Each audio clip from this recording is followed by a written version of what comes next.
Ya, nanti sebelum Pak Wahyu nanti ada sharing, lebih dulu saya akan mau sharing dulu tentang memberitakan Injil damai sejahtera.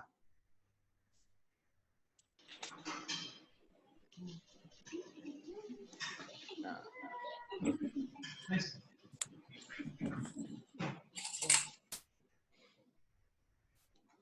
Apa sih Injil damai sejahtera itu? Nah, gini, saya merenungkan begini. Tuhan adalah Raja Damai. Setuju ya teman-teman bahwa Tuhan kita adalah Raja Damai. Nah, kalau kita mau memberitakan Injil damai sejahtera, kita lebih dahulu tahu bahwa damai sejahtera, sumber dari segala damai sejahtera itu adalah Tuhan itu sendiri. Jadi yang kita beritakan adalah Tuhan Yesus kita. Nah, siapakah dia? Tuhan Yesus adalah menurut Yohanes 1 ayat 1, pada mula adalah firman, firman itu bersama-sama dengan Allah, dan firman itu adalah Allah. Firman itu kemudian yang turun menjadi manusia, mengambil rupa sebagai seorang manusia, dan berada di antara kita. Itu firman. Nah, firman itulah juga menjadi sumber damai sejahtera. Nah, kita memberitakan Injil damai sejahtera berarti kita memberitakan tentang Yesus, tentang Kristus, tidak ada yang lain. Nah, kenapa hanya Dia yang kita beritakan? Karena dialah sumber damai sejahtera kita. Tuhan adalah Raja Damai, Dia yang datang. Izinkan Dia bertahta dalam hati kita. Iman itu kan timbul dari pendengaran firman Tuhan. Jadi setelah firman itu kita dengar, izinkanlah Dia untuk bertahta di dalam hati kita. Kalau Dia bertahta di hati kita, maka yang keluar dari dalam kita adalah damai sejahtera. Kenapa seringkali kita tidak bisa menjadi agen-agen damai sejahteranya Tuhan? Karena mungkin kita belum sediakan hati kita seluas mungkin untuk Tuhan masuk. Mungkin. Atau mungkin kita belum mengizinkan hati kita, pikiran kita dikuasai oleh Kristus. Kita masih memikirkan masalah-masalah kita, ada memikirkan masalah, oh corona ini kok tidak selesai, memikirkan masalah, oh utangku kok tambah banyak. Mungkin pikiran kita habisnya ke sana, karena itu damai sejahtera itu tidak muncul. Jadi bagaimana supaya damai sejahtera itu muncul, bagaimana kita bisa memberitakan? Nomor satu, hati kita harus dipenuhi dengan damai dulu. Bagaimana hati kita bisa dipenuhi dengan damai sejahtera? Itu terlebih dahulu firman itu harus masuk ke dalam diri kita. Firman datangnya dari pendengaran firman Tuhan dan masuk ke dalam hati kita, dan itulah yang menguasai hati dan pikiran kita. Baru kita bisa memberitakan itu. Setelah itu masuk dalam kita damai sejahtera, kemanapun kita pergi, yang ada adalah damai. Nah, kita buka dulu Roma 12 ayat 18. Roma 12 ayat 18, ini menjadi pokok tema kita perenungan selama seminggu ke depan. Jurnal ya. Roma 12 ayat 18. Sedapat-dapatnya, kalau hal itu bergantung kepadamu, hiduplah dalam perdamaian dengan semua orang. Nah, setelah nomor satu tadi kita memasukkan firman itu dalam hati kita, kita memasukkan Tuhan Yesus dalam hati kita dan pikiran kita, sedapat-dapatnya kalau hal itu tergantung padamu, hiduplah dengan perdamaian dengan semua orang. Yang keluar dari kita adalah damai, yang keluar dari kita adalah pesan-pesan damai, yang keluar dari kita adalah membawa kesejukan bagi sekitar kita. Mungkin ini hal yang sulit. Beberapa kawan pada waktu saya sharekan tema kita selama minggu depan tentang Roma 12 ayat 18 ini, ada beberapa orang tuh yang langsung protes. Susah. Hal ini tidak mungkin bisa kita lakukan. Ini cuma bagiannya Tuhan. Ada lagi yang ini hanya sekedar teori yang tidak mungkin bisa dipraktekkan. Yang sebelumnya saya melakukan, saya sharing tentang jurnal ini, belum ada yang protes. Kali ini ada yang protes. Berarti hari ini spesial banget. Topik ini spesial banget. Ayo, yuk kita sama-sama belajar. Bagaimana sih kita bisa hidup damai dengan semua orang, membawa damai, terutama, nah saya juga sharing ke beberapa teman-teman, kita belajar yuk, sama-sama belajar. Saya sendiri belum sempurna, saya sendiri juga sering banyak salah, ya kan? Tapi saya mau buka hati saya, mau belajar. Belajar pertama di mana? Di lingkungan keluarga dulu. Mungkin istri menyebalkan, mungkin adik menyebalkan, mungkin mama menyebalkan. Yuk belajar, yang keluar dari hati kita pesan-pesan damai. Jangan bikin orang makin sebel, jangan bikin orang makin terpancing emosi. Saya sering salah? Sering, pasti sering. Kalau sudah sering, bertobat, besok belajar lagi. Bikin damai. Kita ini agen damai sejahteranya Tuhan. Kita ini selalu belajar untuk damai. Gimana sih damai itu? Kalau katakanlah di rumah, pasangan kita lagi sebel, lagi emosi, bawaannya mau ngamuk-ngamuk tok, ya kita tidak usah tambah timur. Kita yang lebih tidak stres, ya kita berusaha diam, berusaha memahami. Gimana sih? Oh, lagi stres ini, oke. Nanti kalau sudah tenang, baru didatangi lagi. Jangan pada waktu marah, terus malah digudo. Malah bikin jengkel nanti. Berusaha. Bisa? Pasti bisa. Kalau firman ini ditulis, pasti bisa. Yang menarik kan tulisannya begini, sedapat-dapatnya. Atau kalau saya terjemahkan bebas gitu ya, saiso-isoe. Ayo berusaha. Sampai mentok raiso rapopo. Besok coba lagi. Sekarang nih mungkin skor 1 sampai 10, sampai di 5 kita terpancing emosi, terus keluar gitu emosi. Oh, skor saya 5 hari ini, enggak apa-apa. Besok barangkali bisa 6. Lusa barangkali bisa 7. Sedapat-dapatnya, tiap hari juga saiso-isomu wis. Ngempet saiso-isomu ngempet. Bawa damai saiso-isomu bawa damai. Dan ingat, membawa damai ini kita yang bawa. Ini bukan sikap defensif, tapi sifat ofensif.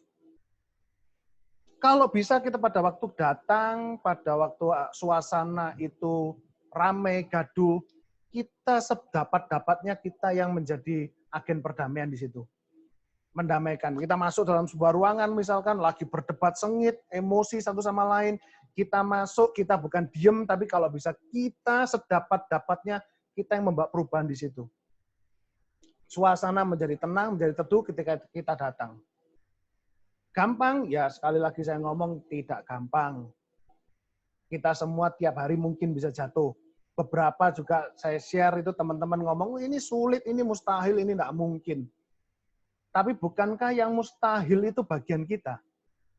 Tuhan akan mengerjakan sebagian yang mustahil itu untuk kita. Nah, kalau kita tidak belajar terima mujizat, kapan lagi? Mujizat bukan mati, bangkit, ya itu memang ada. Bukan yang miskin diberkati, ya memang itu ada. Tapi mujizat terbesar ya ini. Karakter kita dirubah menjadi pembawa damai. Itu mujizat terbesar. Karakterku dari dulu ya begini, aku wonge ya wis koyo ngene, nek iso trimo aku yang ngene iki. Enggak. Mujizat terbesar kita bisa berubah. Sehingga di sekeliling kita, terutama keluarga kita, tetangga kita, lebih besar lagi lingkungan keluarga kita akan menjadi lebih kuat lagi, lebih dipandang orang, oh dulu orangnya gini, sekarang berubah ya. Oh, dulu orangnya emosian, sekarang kok enggak ya. Oh, kalau deket dia kok aku rasanya damai sejahtera ya. Nah, itu yang kita inginkan. Kita menjadi agen-agen damai sejahteranya Tuhan. Nah, itu bisa terjadi kalau bagaimana? Nomor 1, Tuhan itu bertahta dalam diri kita dulu. Bagaimana memastikan Tuhan bertahta dalam diri kita? Tadi dengar firman Tuhan, izinkan masuk dalam hati, izinkan Tuhan itu menguasai hati dan pikiran kita. Izinkan itu. Nah, kenapa kita seringkali bisa kehilangan damai sejahtera? Kenapa? Ya, Sekali lagi, karena kita belum menempatkan, belum mengizinkan Tuhan untuk menguasai hati dan menguasai pikiran. Nah, yang kedua coba kita buka Filipi 4 ayat 6. Filipi 4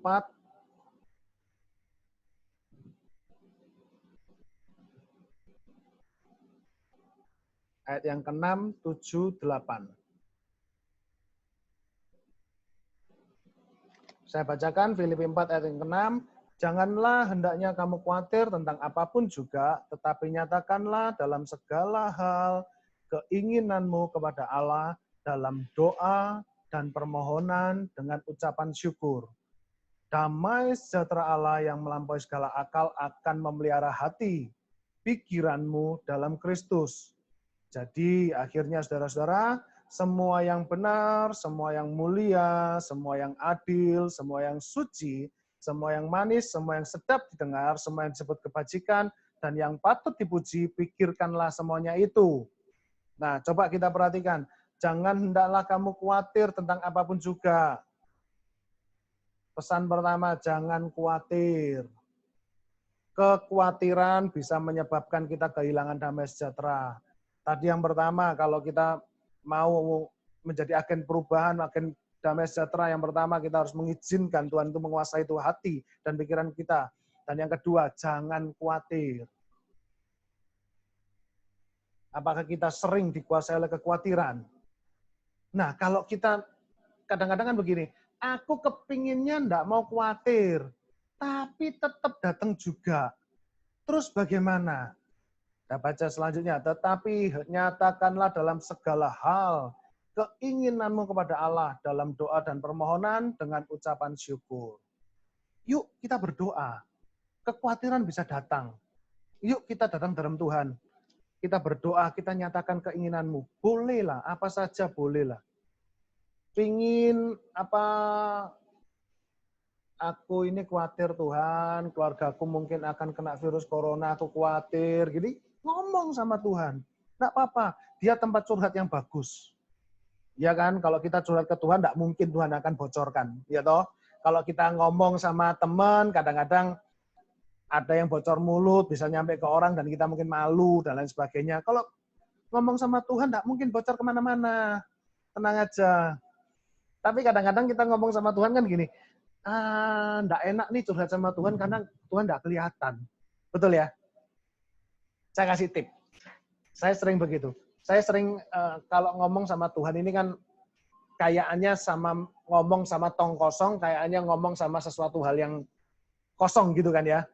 Nah, saya sering masukkan itu dalam pikiran kita, Tuhan itu adalah firman, dan firman itu adalah Tuhan. Jadi ketika saya lihat Alkitab itu, saya seakan-akan ngomong sama Tuhan.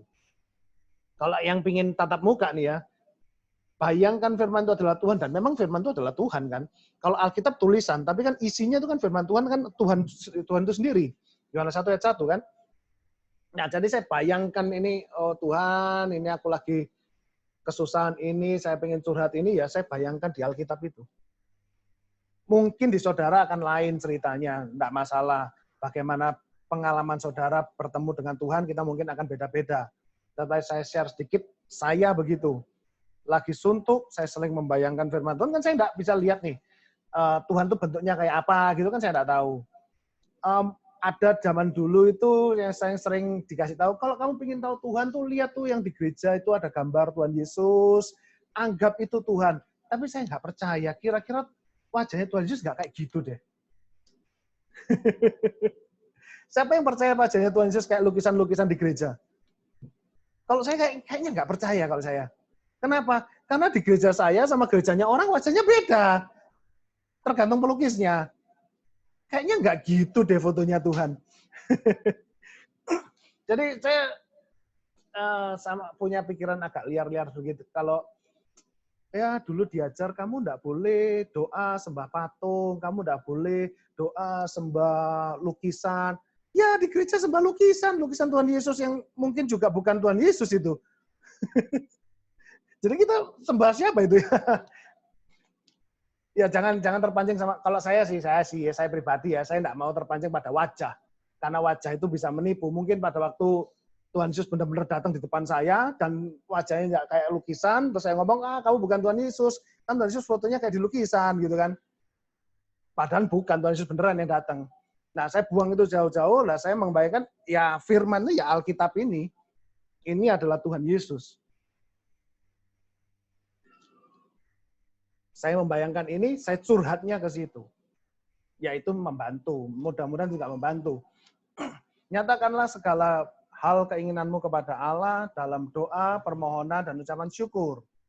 Baru ayat yang ke-7, damai sejahtera Allah yang melampaui segala akal akan memelihara hati, pikiranmu dalam Kristus Yesus. Nah, kalau kita sudah bisa berdoa, kita sudah bisa menyatakan segala keinginan pada Allah, percayalah Roh Kudus itu yang memberi kekuatan, Roh Kudus itu yang memberikan damai dalam hidup kita. Coba ingat-ingat lagi, sejarah kita mengikut Tuhan. Pernahkah kita mengalami hal itu? Saya pernah ketika pada waktu pertama kali merintis. Kebetulan kan begini, saya ini kan orangnya stabil ya. Emosian juga jarang, kelihatan sedih juga jarang, kelihatan gembira juga jarang. Jadi wajah saya flat-flat, stabil-stabil saja. Tapi percayalah, saya pernah tertekan, percayalah. Nah, salah satu momen mungkin pada waktu saya punya usaha lagi terpuruk gitu kan. Mungkin wajah enggak kelihatan susah, tapi hati saya susah. Pada waktu itu kita punya keputusan, ayo sama-sama kita ke Bukit Doa, kita berdoa di sana, mencari wajah Tuhan, bagaimana sih solusi untuk menyelesaikan masalah ini. Nah, ketika saya berdoa, masalah belum selesai, tapi rasanya di hati itu bisa lebih damai. Seakan-akan saya tahu bahwa, besok masalahku pasti tertolong. Tuhan pasti bekerja. Itu saya yakin. Saya mau memperoleh kekuatan itu di Bukit Doa.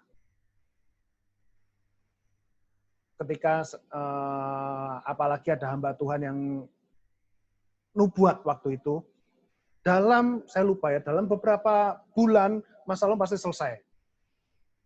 Dan ketika saya pulang ke Jombang, terus ada saudara itu yang ngomong, coba kamu ngadep ke orang itu, mungkin bisa tolong. Oke, saya menghadap ke sana, ngobrol-ngobrol, gampang itu, ayo saya tolongi. Dibawa ke Mojokerto untuk penyelesaian semua, dan akhirnya bisa berjalan. Terus pabrik saya bisa berjalan lagi, meskipun agak tersendat dengan dalam tanda kutip, dalam saya menanggung hutang sekian, tetapi puji Tuhan, saya waktu berjalan itu saya ingat langganan saya yang besar cuma satu saja. Jadi saya hanya mengandalkan satu orang saja. Yang saya pikir-pikir, langganan itu kalau zaman dulu dia jadi penolong saya. Tapi kalau zaman sekarang, kita tahu ya, Cina Medan ini perhitungannya sangat kuat ya. Jadi dia hanya mau barang yang murah, bonnya lama. Tak pikir-pikir, aku dulu ya bodoh amat ya mau sama dia ya. Sudah harganya murah, bonnya lama. Tapi lewat orang itu, saya ditolong. Tak pikir-pikir, ajaib juga Tuhan ya. Kalau sekarang pun aku mau suruh jual ke sana juga males. Karena nggak ada untungnya, buat apa ke sana. Tapi dulu kok bisa ada untungnya lumayan besar sehingga saya bisa bayar utang dan bisa survive. Iya, balik lagi. Tuhan, semua Tuhan yang berkarya.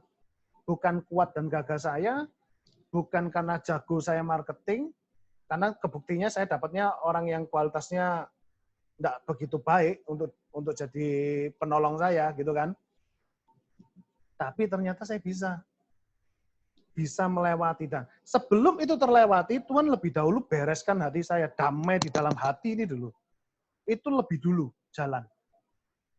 Nah, apa yang saya alami, mungkin ada dari kita juga mengalami hari-hari ini, yuk sama-sama cek hati kita, apakah kita sudah menyiapkan hati kita ini dikuasai sepenuhnya oleh Roh Kudus, dikuasai sepenuhnya oleh Tuhan Yesus, pikiran kita juga dikuasai, dan yang kedua, adakah dari kita yang masih memiliki kekhawatiran? Kita cek sama-sama. jangan khawatir, ungkapkan, presentasikan. Kalau zaman sekarang kan usumnya kalau sekolah itu kan dikit-dikit presentasi. Enggak apa-apa, presentasikan apa keinginanmu kepada Tuhan. Presentasi itu ya lumayan ya, presentasi. Jadi kan seakan-akan presentasi bisnis gitu kan, ada yang terpuruk masalah bisnis, kita presentasi bisnis Tuhan, bisnis ini. Seperti orang presentasi, ngomong aja sama Tuhan. Enggak apa-apa, jujur pada diri sendiri, jujur menyatakan pada Tuhan. Apa yang menjadi masalah kita. Saya sharing enggak banyak-banyak, 2 saja. Kalau banyak-banyak nanti takut lupa. Yang pertama tadi apa? Kuasai di hati, kuasai pikiran, hati dikuasai oleh Kristus, pikiran dikuasai oleh Kristus. Yang kedua, jangan khawatir. Cukup sampai sekian saya kembali, saya serahkan pada Ko Wahyu.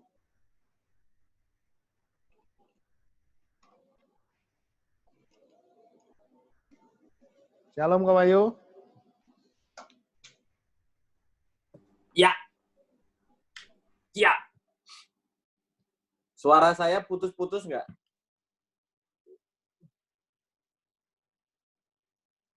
Kita cek jaringan dulu, aman? Aman ya? kok, aman. Oke. Baik. Selamat malam, Home Community Jombang.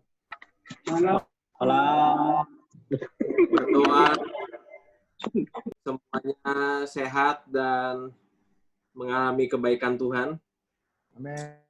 Minggu lalu kita merenungkan tentang keadilan, di mana kita belajar sama-sama apa yang kita lakukan untuk orang lain, apa yang kita beri buat orang lain, seharusnya sama, sepadan dengan apa yang sudah kita terima dari Tuhan. Kesamaan itulah yang kita bilang sebagai adil. Adalah tidak adil kalau kita menerima banyak hal dari Tuhan dan kita tidak juga memberikan banyak hal kepada sesama kita. Nah, kemudian hari ini kita belajar tentang berkasutkan kerelaan untuk memberitakan Injil. Kasut dipakai di kaki. Berarti kaki digunakan untuk berjalan, untuk melangkah. Artinya, kita sebagai orang-orang percaya, maka setiap kali kita melangkah, setiap kali kita berjalan, kemanapun kita pergi, kita tidak akan pernah lepas dari 2 hal ini. Yang pertama, kerelaan. Yang kedua, memberitakan Injil. Sederhana ya.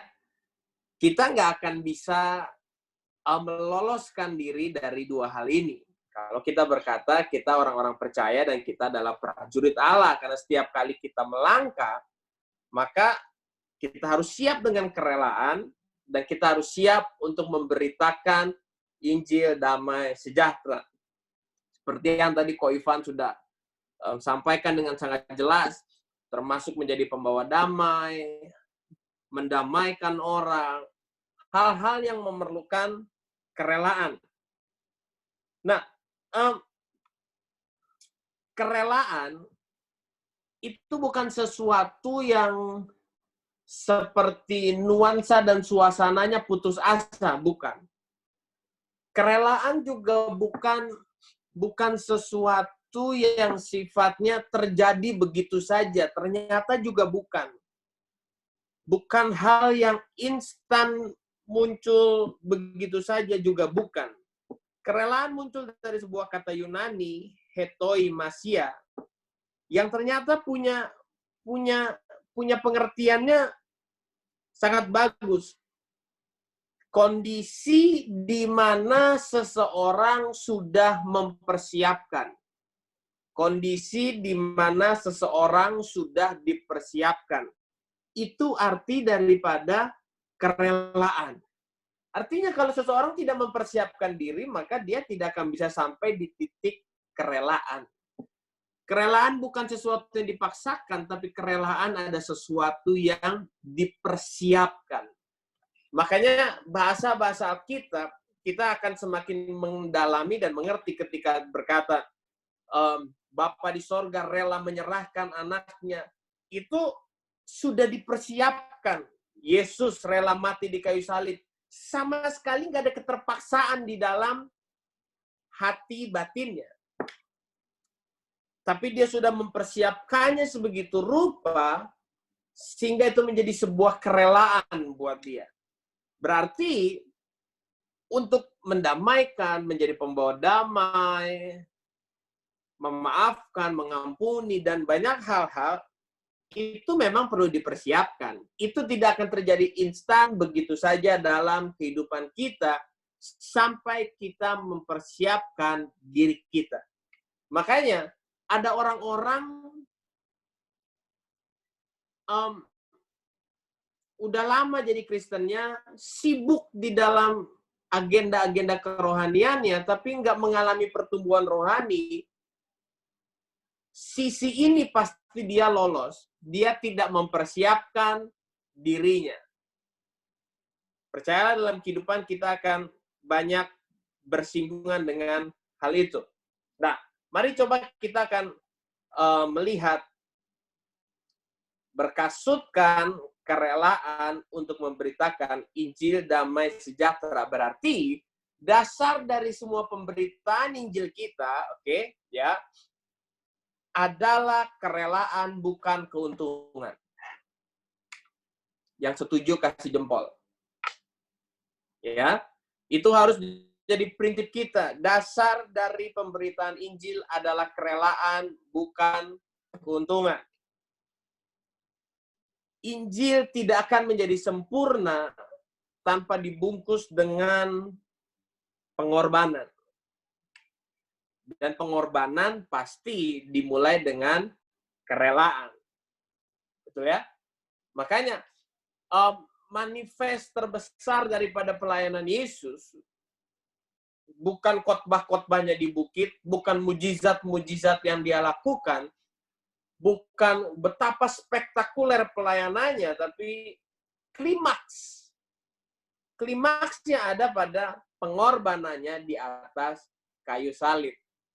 Tanpa pengorbanan itu, maka berita Yesus hanya akan menjadi berita-berita yang sama dengan berita-berita lainnya. Bahwa ada manusia yang bagus, hebat, baik. Tapi pengorbanan membungkus semuanya itu, sehingga ada kenyataan orang yang menyerahkan dirinya untuk orang-orang lain. Itulah yang menjadi kata-kata Injil. Berarti Injil kita tidak menjadi sempurna tanpa ada tindakan-tindakan kerelaan. Oke. Kita ambil waktu sebentar untuk merenung terlebih dahulu. Apakah semua aktivitas kita berdasarkan kerelaan atau ada keuntungan yang kita cari dari situ? Kita harus merenungkan itu. Saya pengkhotbah, saya pendeta. Apakah saya berkhotbah melayani untuk cari keuntungan? Mungkin uang, popularitas, undangan, jabatan, anak-anak rohani, atau apa? Atau mungkin kita mencari ucapan terima kasih, atau kita mungkin mencari dipuji orang, atau kita mungkin mencari orang berkata pesan kita bagus, dalam, atau apapun. Makanya saya ingat 2 minggu, 3 minggu terakhir ini, istri saya lagi banyak bilang, yuk coba belajar melakukan sesuatu yang tidak kelihatan. Kita harus perbanyak itu dalam kehidupan kita. Melakukan sesuatu yang tidak kelihatan dan tidak perlu diceritakan kepada orang lain. Kita latihan itu. Hal sederhana. Melakukan sesuatu yang tidak kelihatan dan tidak perlu diceritakan oleh orang lain. Apabila memang tidak perlu. Mencoba itu, percayalah, mulut ini gatal untuk cerita. Karena dasarnya manusia itu setiap kali melakukan sesuatu. Makanya prinsip ekonomi kan tingkatan paling tinggi itu apa? Act to acting ya. Tingkatan paling tinggi itu apa? perasaan diri berguna ketika seseorang kebutuhan dasar sudah terpenuhi, kemudian kebutuhan uang, jabatan yang lainnya, maka ada sebuah rasa ingin untuk dipuji, dipandang, dilihat, dan yang lainnya. Makanya itu menjadi latihan kita, karena kita balik lagi, dasar dari pemberitaan Injil adalah kerelaan dan bukan keuntungan. Nah, ini harus menjadi latihan kita setiap hari. Makanya alasan kita melakukan pelayanan haruslah untuk berbagi, bukan untuk mendapatkan. Ini mentalitas. Alasan kita melakukan pelayanan adalah untuk berbagi, bukan untuk mendapatkan. Ini mentalitas yang harus kita bangun. Bukan melihat kita punya atau tidak, tapi ini mentalitas yang harus kita bangun. Mentalitas gratisan mesti dibuang. Mentalitas, nawar diskon oke lah. Tapi contoh hal sederhana. Kita belajar ya, contoh hal sederhana. Istri saya punya kebiasaan yang saya tiru. Kami kalau ke jemaat-jemaat atau anak-anak kami yang mereka dagang, usaha atau apa, kami beli dan kami selalu mau bayar, kami nggak minta diskon. Apalagi kalau usaha itu baru buka, nawar apa enggak. Kalau bisa sebisa mungkin sampai berantem-berantem atau bagaimana kami bayar. Karena kita harus punya prinsip begini, saya pendetamu, harusnya saya yang memberkati kamu pertama kali. Bukan orang lain. Harusnya saya. Kalau orang lain nggak kenal, kita bisa tawar boleh. Habis-habisan terserah. Tapi kalau rasanya itu orang kenal, itu keluarga rohani, kenapa bukan kita yang keluarganya memberkati dia lebih? Kenapa malah kita menjadi orang dekatnya yang lebih nyusahin dia? Kan begitu kan? Nah, hal sederhana seperti itu. Alasan kita melakukan pelayanan haruslah alasan untuk berbagi, bukan alasan untuk mendapatkan. Makanya penginjilan itu tidak menjadi berkuasa kalau yang kita tawarkan hanya kata-kata tanpa kehidupan. Buat setiap kita semua kita belajar. Anda nggak perlu hebat berkhotbah, hebat menyusun kata, kalimat. Selama Anda punya kehidupannya dan original Anda lakukan firman Tuhan itu, maka firman Tuhan itu punya kuasa buat setiap orang yang mendengarkannya. Karena kata-kata tidak berkuasa, tapi kehidupanlah yang punya kuasa. Makanya prajurit Tuhan harus punya prinsip ini. Bahwa kita bukan menawarkan kata-kata, tapi kita menawarkan kehidupan.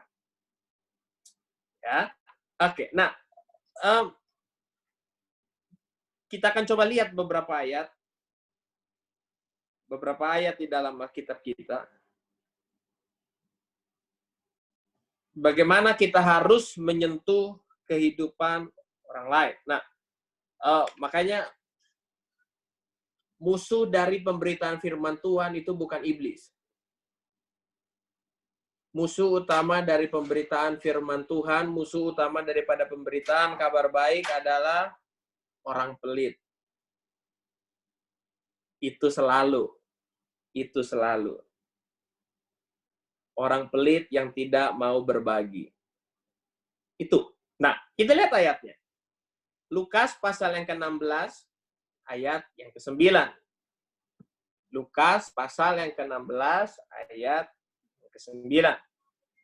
Dan aku berkata kepadamu, ikatlah persahabatan dengan menggunakan mamon yang tidak jujur.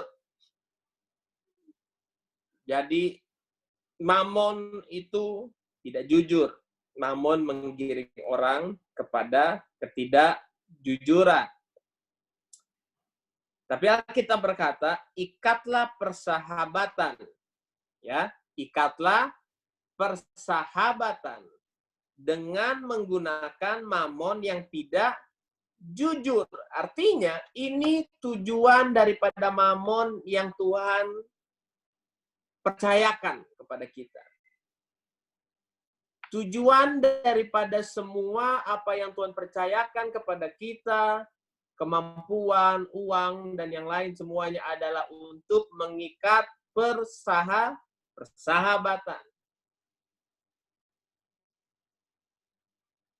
Ikat persahabatan dengan Tuhan dengan menggunakan mamon itu. Karena apa? Supaya jika mamon itu tidak dapat menolong lagi, kamu diterima di dalam kemah abadi. Kapan mamon tidak bisa menolong kita? Kematian. Betul? Kita sakit, masih bisa beli obat. Kita lapar, masih bisa beli makan.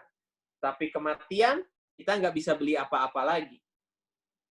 Kita berkata, ketika uang udah nggak bisa menolong kamu, tapi kamu akan diterima di kemah abadi kalau kamu gunakan mamon itu untuk membangun persahabatan. Garis bawahi, membangun persahabatan. Oke.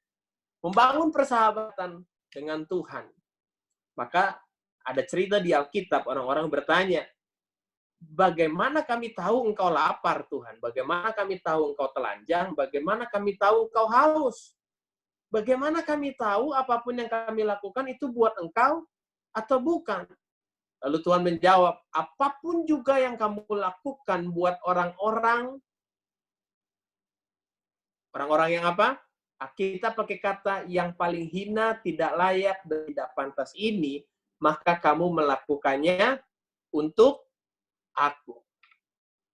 Nah, orang-orang yang tidak pantas mendapatkannya, ini bicara banyak kan? Mungkin.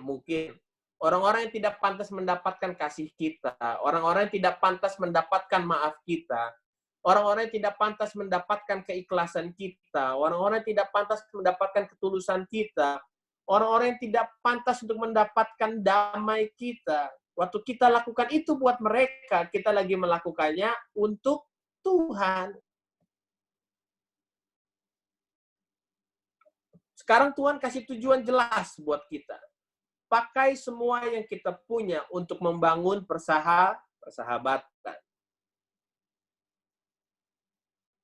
Tentunya kalau kita tanya, kita lebih suka temenan sama yang mana?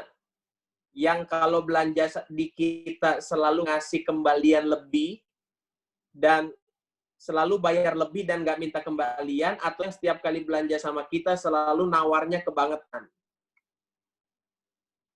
Pasti kita akan suka dengan orang-orang yang bayarnya lebih dan nggak minta kembalian.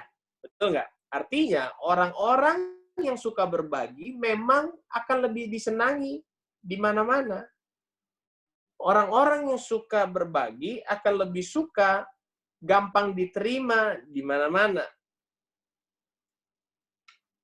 Makanya percayalah begini.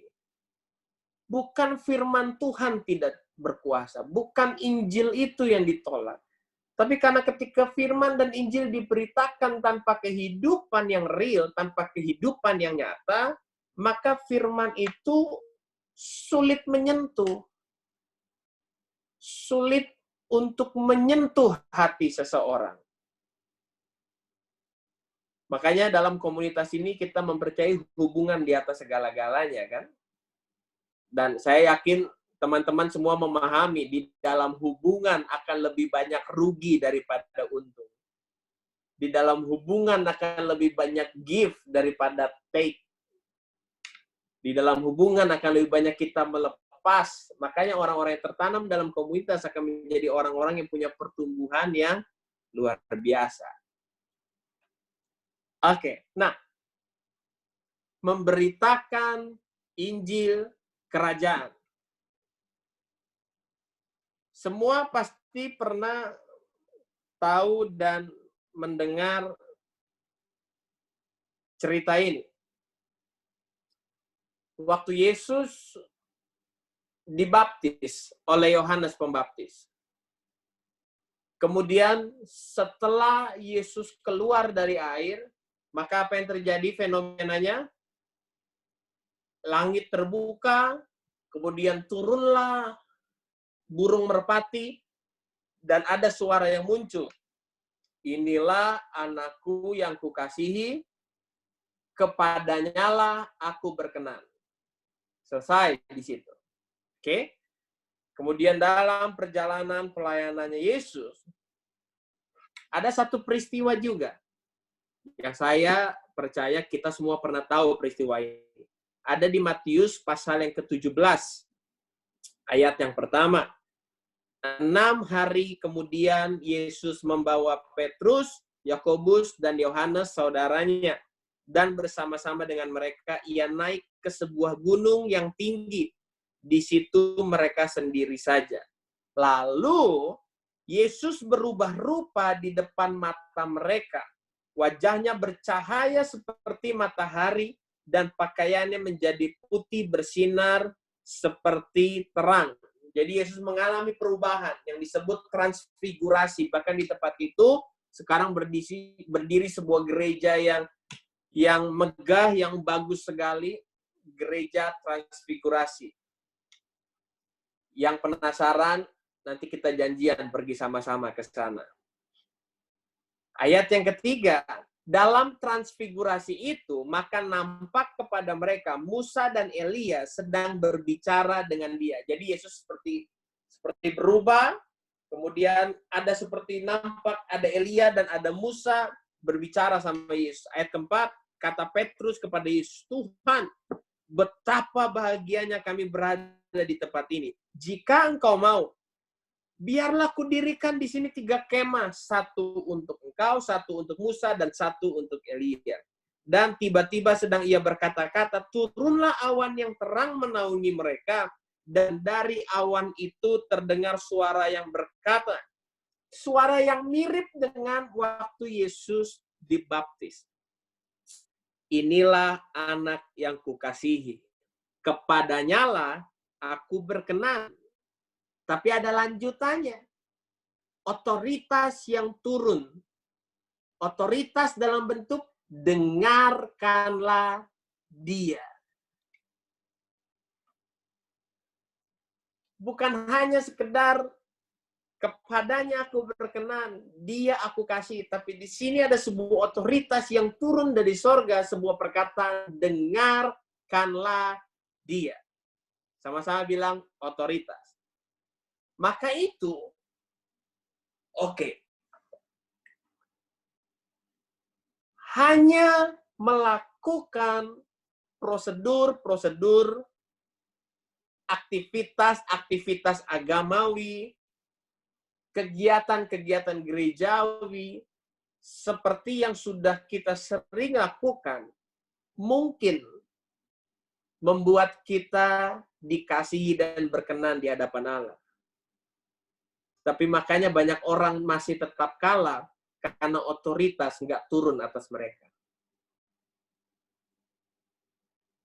Coba kita belajar merenungkan.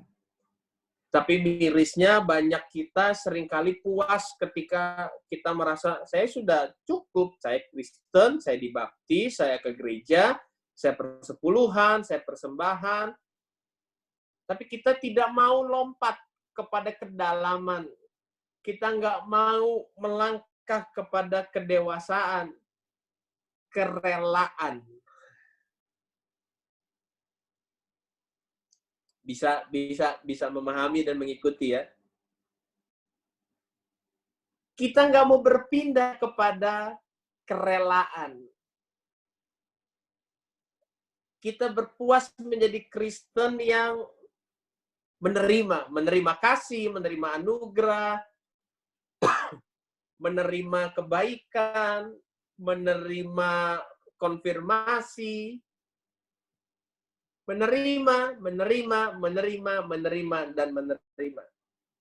Setiap langkah kita berkasutkan kesukaan untuk mendapatkan dan menerima.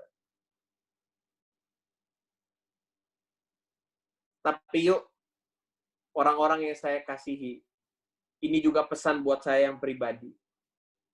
Kita harus melangkah, setiap langkah kaki kita berkasutkan kerelaan memberitakan Injil. Dan kerelaan harus dipersiapkan. Itu nggak muncul terjadi begitu saja. Izinkan diri Anda untuk masuk dalam cara Tuhan mempersiapkan kita. Izinkan diri kita untuk dibawa Tuhan masuk ke dalam cara Dia mempersiapkan kita. Saya bersyukur sekali. Saya punya istri yang luar biasa. Saya bersyukur. Lewat dia, saya belajar banyak. Orang yang suka memberi, suka berbagi. Wah, gak pakai perhitungan, gak pakai pikiran. Saya kan sarjana ekonomi. Kadangkala input-outputnya itu gak balance. Aktiva, pasiva gak sama. Keluar bisa lebih banyak. Kadang-kala tetap kita sebagai laki-laki, sebagai suami itu suka pusing ngelihat apa yang dia lakukan. Tapi melihat itu, saya yang harus belajar. Kayaknya ternyata lebih pendeta istri saya daripada saya.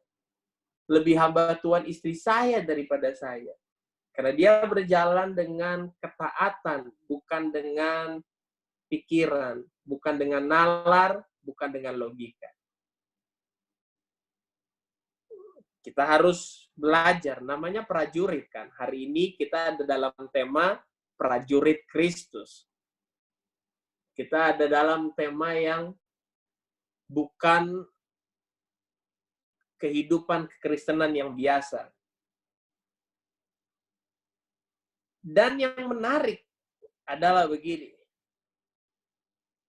Orang-orang yang mau mencemplungkan diri kepada kehendak Tuhan dan belajar dalam setiap langkahnya adalah ketaatan untuk memberitakan Injil.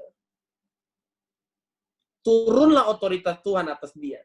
Tuhan sendiri dari surga berkata, dengarkanlah dia. Artinya, semua kata-kata kita menjadi kuasa. Semua kata-kata kita ada sebuah urapan yang mengalir di dalamnya.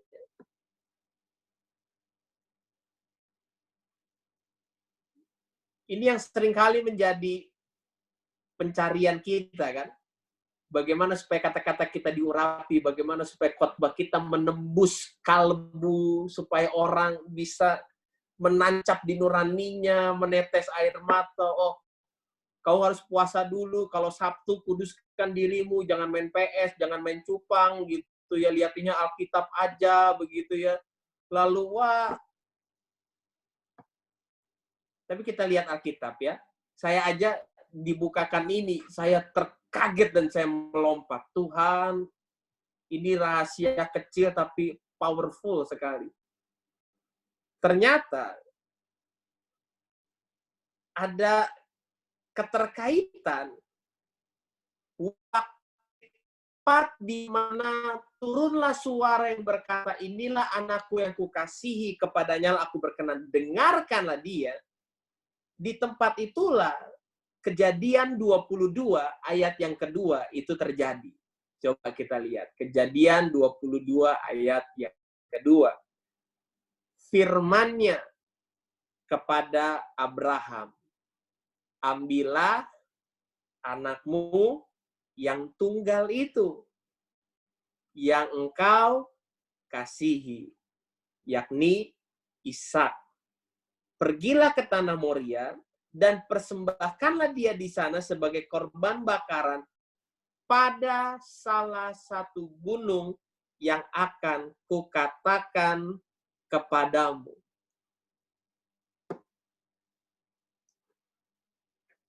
Jadi di tempat otoritas turun atas Yesus, Bapa di sorga berkata, dengarkanlah dia. Ternyata di situ ada sebuah sejarah yang pernah terjadi di mana Abraham mempersembahkan anaknya yang tunggal, yang dia kasihi, yakni Ishak.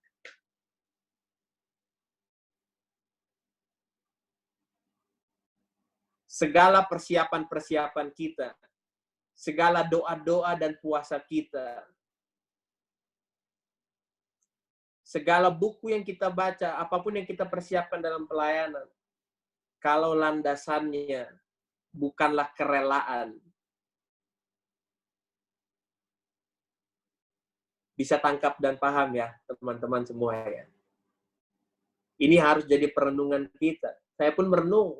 Jangan-jangan saya baca kitab, saya persiapan, tapi bukan untuk kerelaan, melainkan supaya saya khotbah bagus, supaya materi spektakuler, supaya apa yang saya buka seperti sebuah rahasia, yang ujungnya mencari keuntungan lagi buat diri sendiri dan pribadi.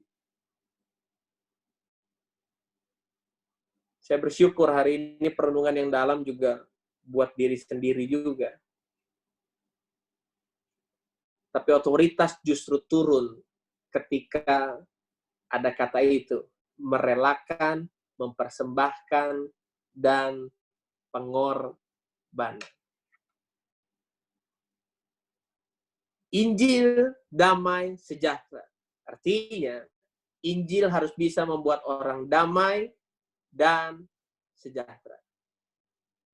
Kalau pengorbanan tidak diperlukan, rasanya khotbah Yesus sudah lebih daripada cukup. Betul ya? Kenapa Yesus perlu mengalami salib? Karena kata-kata tidaklah cukup mengubahkan apapun di dunia ini. Perlu ada kerelaan. Dan luar biasanya, nggak usah jauh-jauh cari kerelaan. Kerelaan ada di setiap langkah kehidupan kita. Berkasutkan kerelaan untuk memberitakan Injil. Haleluya. Kita akan banyak bahas tentang beritakan Injil, menjadi pembawa damai. Saya yakin semua kita bisa tahu dan memahaminya dalam cara yang berbeda. Tapi mari persiapkan hidup kita untuk bisa kerelaan. Pakai semua yang ada. Prinsip-prinsip penginjilan kita, buka pintu, buka hati, buka pintu rumah, buka dompet, buka kulkas. Ya, buka semuanya, yang artinya tidak ada yang tertutupi untuk kita supaya bisa dilihat orang lain. Itulah Injil yang sejatinya, Injil yang tidak ditutup-tutupi. Injil yang tidak dibungkus dengan kemasan untuk sebuah kepentingan apapun. Tapi yang bisa dilihat nyata oleh siapapun dan semua orang di sekitar kita. Di tempat di mana Ishak rela untuk dikorbankan, di tempat itulah otoritas dari Tuhan turun, orang akan mendengarkan setiap kita. Haleluya. Demikianlah firman Tuhan buat kita semuanya. Tuhan Yesus memberkati.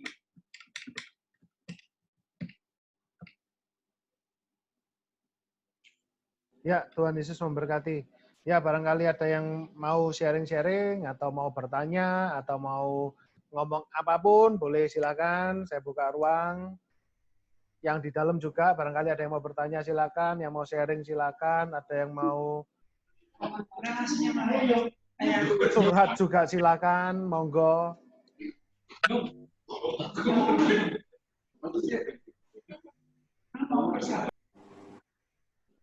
Mulai yang di dalam dulu, ada enggak?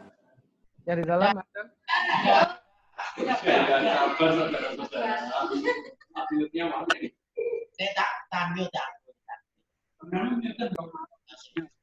Halo, selamat malam.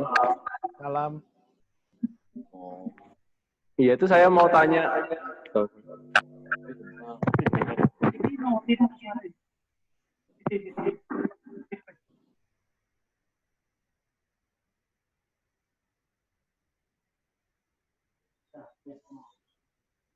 Halo? Oh, masih.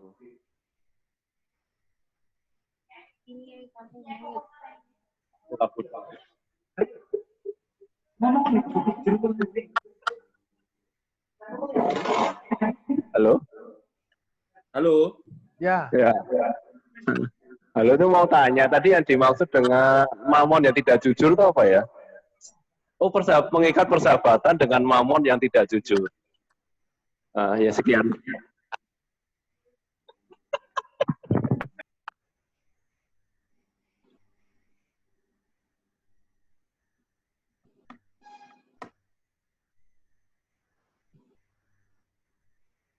Sudah?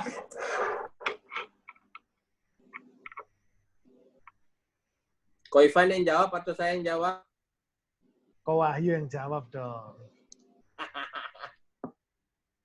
Mamon yang tidak jujur. Artinya kalau kita tidak menggunakan mamon itu sesuai dengan yang seharusnya, maka kita akan terjebak pada sifat daripada mamon itu tidak jujur. Maka kita nantinya akan ikut menjadi tidak jujur.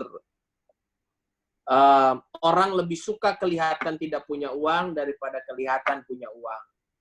Ada orang-orang yang tidak pernah bisa puas, punya mentalitas kurang, ingin terus ditolong, ingin terus jadi yang paling ingin diberi, padahal dia sebetulnya tidak butuh pertolongan. Mamon itu satu-satunya musuh Tuhan yang sampai Tuhan berkata, tidak ada yang bisa mengalahkan Tuhan. Tapi begini, kalau ada saingannya Tuhan yang bisa memikat dan mengikat manusia sebegitu rupa, itu ya uang. Mamon itu. Itu mamon itu. Bahkan manusia bisa bahkan menggunakan Tuhan dan menggunakan hal-hal yang beragama demi mendapatkan mamon itu. Makanya ada orang-orang yang bahkan kalau kita tanya kenapa rajin ke gereja, rajin pelayanan, ya salah satunya biar toko laku, ya ujungnya mamon juga. Nah, kita harus bisa punya prinsip kehidupan untuk melawan ketidakjujuran itu. Berkata cukup apabila memang kita tidak memerlukannya dan yang lain. Nah, makanya untuk tidak terjebak pada sifat mamon itu, maka Tuhan memberitahu kita, ikatlah persahabatan dengan menggunakan mamon yang tidak jujur itu. Artinya, mamon itu harus kamu pakai untuk mengikat persahabatan.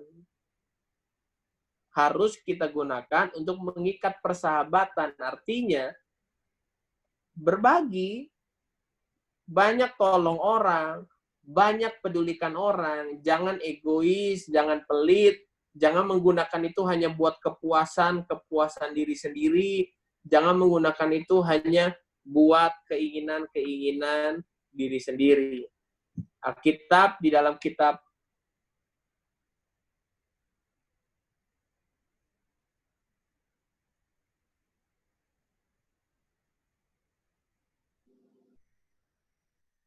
Kayaknya putus ya. Mazmur, tapi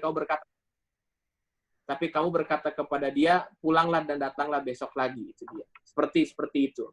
Ikat persahabatan dengan menggunakan mamon yang tidak jujur. Siap? Ya, terima kasih. Putus ya? Ya, agak putus-putus tadi. Sempat freeze sebentar. Ada lagi? Ya, dijelaskan ulang oleh Bapak Pendeta Ivan.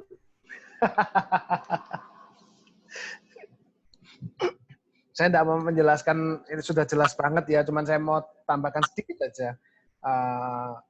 Sifat dari mamon itu tidak jujur, itu adalah satu sifat. Kita menggunakan mamon yang tidak jujur, berarti yang tidak jujur itu adalah mamonnya. Dan mamon yang tidak jujur itu kita gunakan untuk mengikat persahabatan. Nah, pertanyaannya, ada enggak mamon yang jujur? Kalau ada mamon yang nggak jujur, kira-kira ada enggak mamon yang jujur?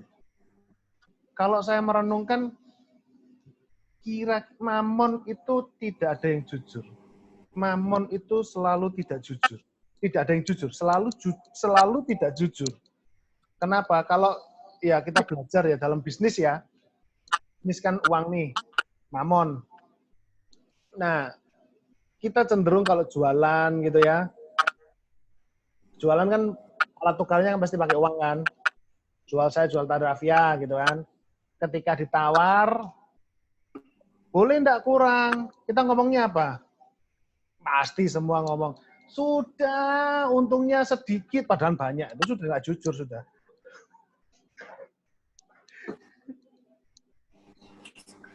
Iya, memang sifatnya Mamon begitu.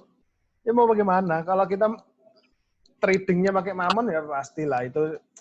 Apalagi kalau keturunan Chinese itu sudah kalau ngomong, bagaimana bisnis hari ini? Mapai malah nasib buruk ini lagi sepi, padahal orderan jalan terus, sepi aja dia ngomong. Enggak jujur, sudah sifatnya sudah memang begitu. Kita sudah mengetahui bahwa sifat-sifat Mamon itu tidak jujur, tahu.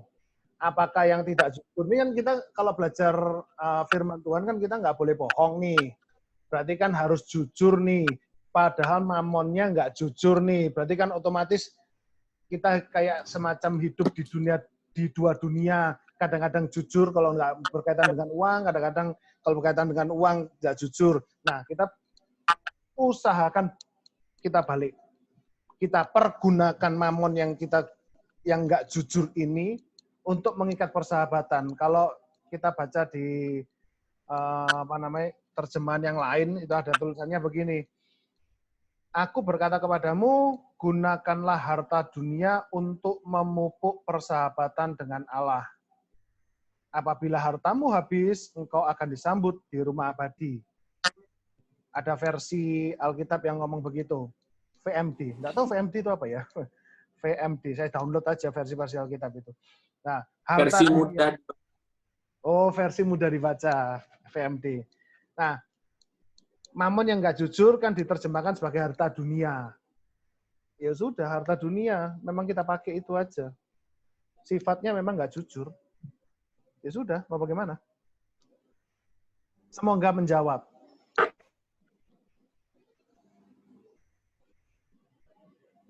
Yuk, yang lain ada yang mau sharing boleh, tanya boleh. Mumpung masih ada waktu. Nanti tahu-tahu kalau ada pertanyaan tahu-tahu WA pribadi lagi.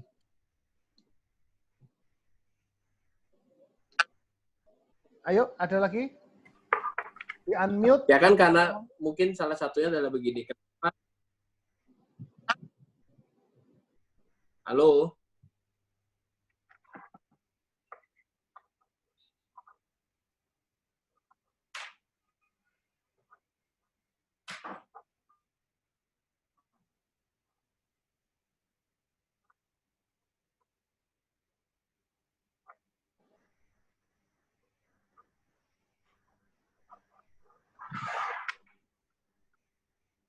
Sinyalnya hilang ya? Ya.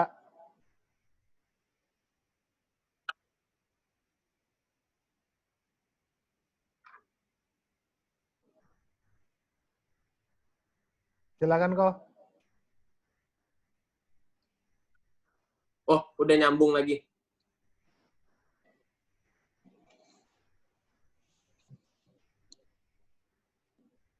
Ya, kenapa memberitakan ini?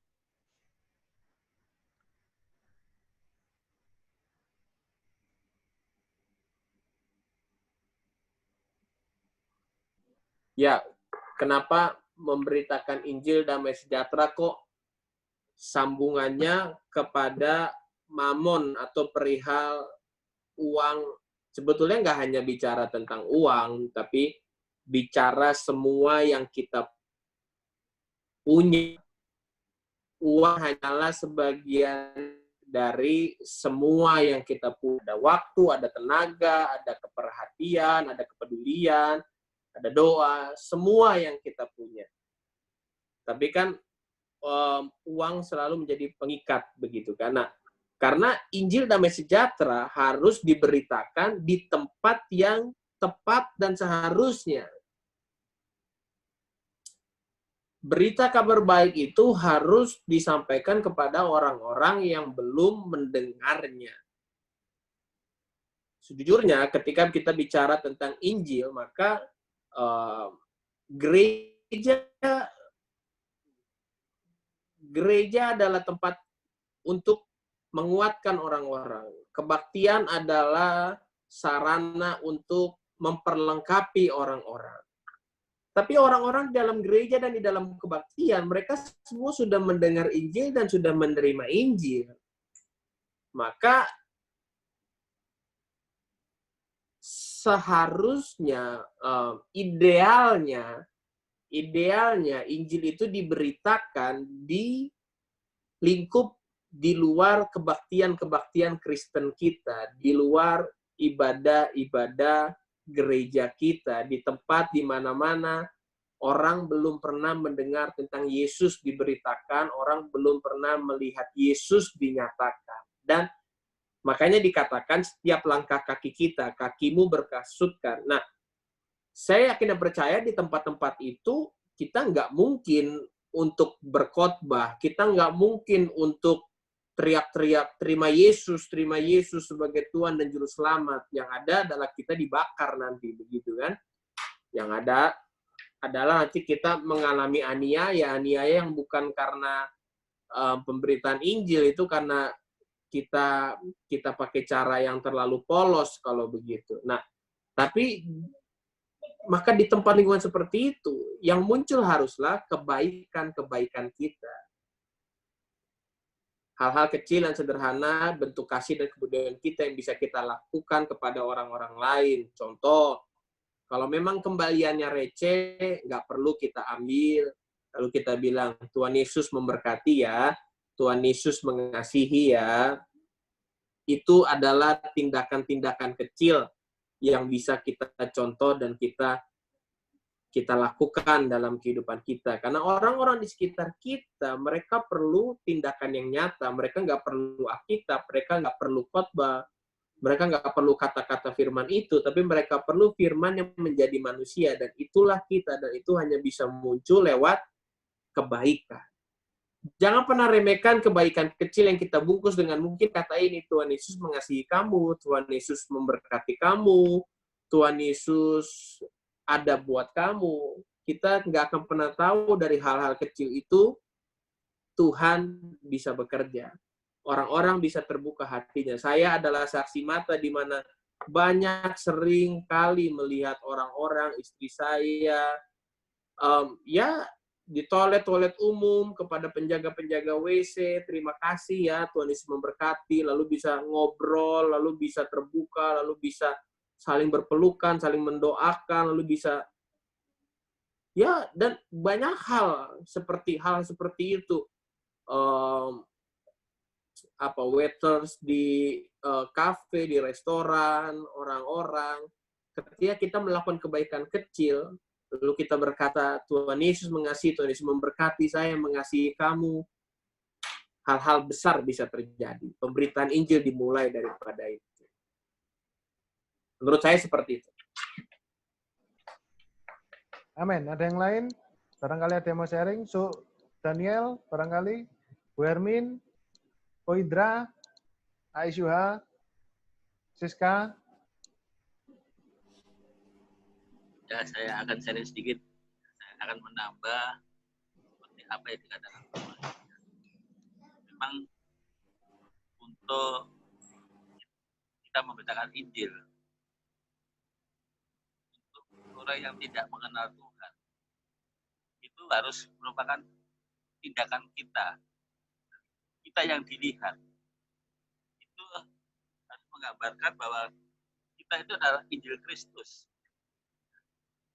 Seperti yang saya alami, dulu saudara-saudara saya, keluarga saya, itu bukan orang mengenal Kristus. Dulu seperti mama, itu juga dulu punya tombak, punya keris, yang setiap malam Jumat itu harus dikasih. Mungkin agak dekat, supaya suaranya lebih jelas terdengar, agak dekat. Ya, pada waktu itu setiap hari Kamis malam Jumat Legi itu harus dikasih bunga, kasih menyan, seperti itu ya. Saudara-saudara saya yang lain semuanya itu menggunakan aliran kepercayaan. Apalagi kakak saya yang pas di atas saya, dia juga punya ilmu kejawen, yaitu ilmu Rogo Sukmo. dan dia juga punya ilmu yang mana kalau dia di dalam lingkungan orang banyak, dia masuk ke situ tidak ada orang yang tahu. Bagaimana untuk memenangkan mereka? Kalau kita menginjili dia dengan firman, otomatis saya akan ditertawakan karena saya adik yang lebih kecil daripada mereka. Yang saya lakukan adalah saya harus seperti firman itu. Saya ditolak, saya dimarahi, ya diam aja. Kehidupan saya harus memberitakan Injil itu. Jadi pada waktu saya sebelum nikah, nah, pada waktu itu mama pasti ikut saya nanti. Kalau di dalam rumah ada dua kepercayaan yang sangat berbeda, pasti ada percekcokan, pasti ada pertengkaran. Saya sebagai anak dan sebagai istri harus membela siapa? Nah, itu saya komunikasikan dengan Tuhan. Saya berbicara pada Tuhan. Seperti saya berbicara dengan orang tua. Saya katakan pada Tuhan, Bapak, sebentar lagi saya mau menikah. Ini ada dua kepercayaan yang sangat berbeda. Kalau ada perselisihan bagaimana? Saya harus membela siapa? Tidak ada yang saya bela. Karena Tuhan juga bekerja. Karena mama diketuk hatinya, mama mau dibaptis, mama mau ikut Tuhan Yesus. Nah, setelah mama masuk dalam Tuhan Yesus, akhirnya saudara-saudara saya semua ikut. Satu persatu tinggalkan kepercayaannya, masuk dibaptis satu persatu. Akhirnya saya sangat bersyukur pada Tuhan. Saya sangat bersyukur. Kerelaan saya, jerih payah saya, itu tidak akan sia-sia. Dan puji Tuhan. Ya. Karena satu persatu, seluruh saudara saya, semua menerima Tuhan Yesus. Jadi kita memberitakan Injil itu tidak harus, ya seperti Pak Ayu tadi katakan, tidak harus kita berteriak-teriak, kalau kita itu Tuhan, kita pasti selamatkan, tidak seperti itu. Itu mereka akan menertawakan kita. Ya, yang kita lakukan adalah harus perbuatan kita ini menggambarkan Kristus, menggambarkan Tuhan Yesus. Sehingga mereka akan menerima Tuhan Yesus itu sendiri. Tanpa kita berteriak-teriak.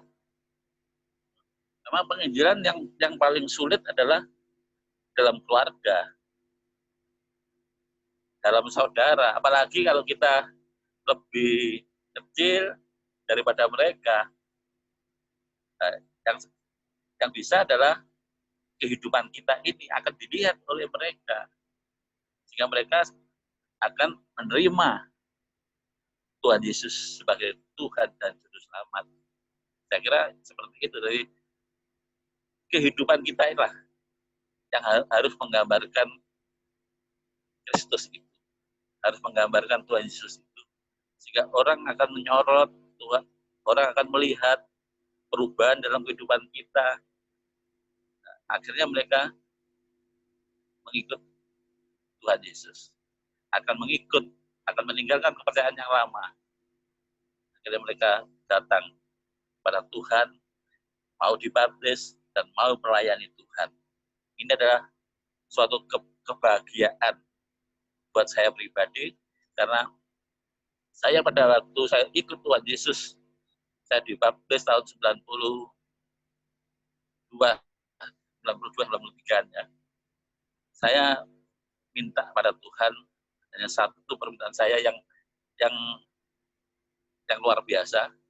Itu permintaan saya adalah, Tuhan, saya tidak mau berkumpul dengan saudara-saudara saya hanya di dunia.